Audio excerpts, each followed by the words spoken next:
Ang panalangin ni Pablo. Kaya nga mula nang mabalitaan ko ang pananampalatayan nyo sa ating Panginoong Hesus at ang pag-ibig nyo sa lahat ng mga pinabanan, walang tigil ang pasasalamat ko sa Diyos dahil sa inyo.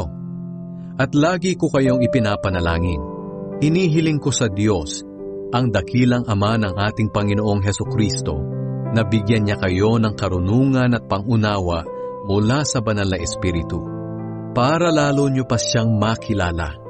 Ipinapanalangin ko rin na maliwanagan ang inyong puso't isipan para maunawaan nyo ang pag-asa na inilaan niya sa atin, ang napakahalaga at napakasaganang pagpapala na ipinangako niya sa mga pinabanal.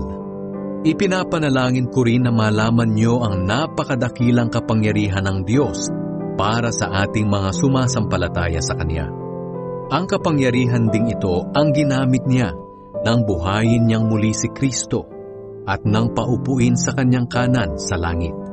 Kaya nasa ilalim ng kapangyarihan ni Kristo ang lahat ng espiritong naghahari at namamahala, mga espiritong namumuno at may kapangyarihan. Ang titulo niya ay hindi mapapantayan ninuman, hindi lang sa panahong ito, kundi sa darating pang panahon.